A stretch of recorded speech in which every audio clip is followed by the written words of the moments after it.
il s'élance à s'en défaire le bras. La balle tourne. Et je l'attends, juste assez.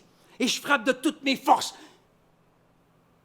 Et la balle, elle monte haut, vers le ciel bleu de juillet. Très haut. Elle se perd dans le soleil éblouissant et elle passe par-dessus le grand mur de cèdre.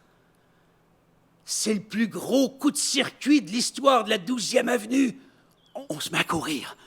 Le cœur exalté, le souffle court jusqu'à la bordure de la friche, roulade dans les fardoches. Sous nos mains et nos genoux, un monde de bestioles s'agite dans des tunnels de terre et des temples de cailloux.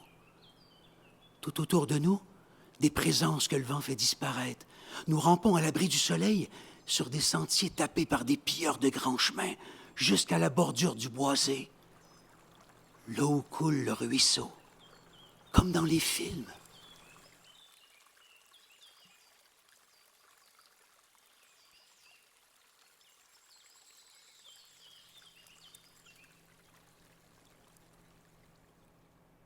Ça, les jeunes, c'est un œil de dragon.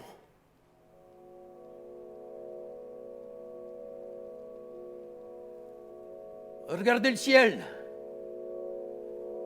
Vous voyez la traînée d'étoiles qui longe une partie de la petite ours? Ça, c'est la constellation du dragon.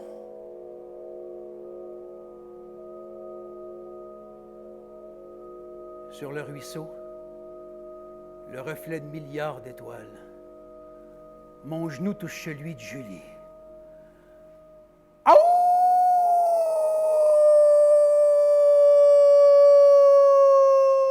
J'ai le cœur dans le genou! Juste vous dire que mon oncle porte une moustache. Ben, pas une molle qui s'agite dans une petite brise du matin ou qui penche vers le bas sur le poids d'une crème à glace de juillet. Ah non, elle est faite de poils résistants, de type balai à neige, de cette trempe de moustache 4 saisons qui traverse les tempêtes. Elle est à sa place au-dessus d'une bouche qui dit rien pour rien, juste ce qu'il faut, des phrases courtes qui vont droit au but. Une bouche qui s'accommode bien des silences.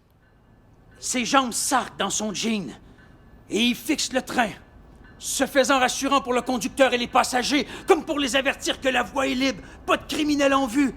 Et au moment où il aperçoit le conducteur, à chaque fois, il me regarde avec ses yeux d'acteur américain, puis il me dit...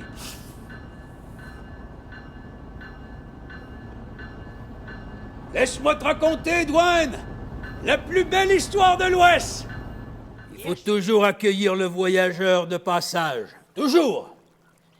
Et le voyageur, pour la remercier de son hospitalité et protéger son arbre des voleurs de pommes, a donné le pouvoir à l'arbre d'attraper les pilleurs avec ses branches. Et ça fonctionnait, Mitchell? C'est la mort qui s'est fait prendre. Le jour où elle est allée chercher la vieille misère pour le grand voyage. La vieille lui a demandé d'aller cueillir les pommes.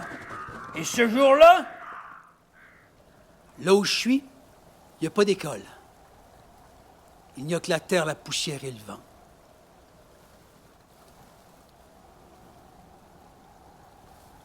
Il fait tellement chaud que même le soleil se cherche de l'ombre. Et si c'était les vieux qui pouvaient le mieux nous parler d'avenir, car ils sont bien souvent devant nous sur le chemin qui mène à la mort.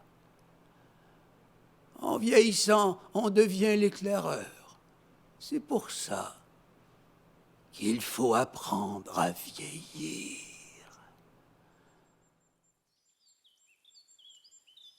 Il avait compris que grandir comme un adulte, c'est accepter d'être parfois un enfant. Ne l'oublie jamais.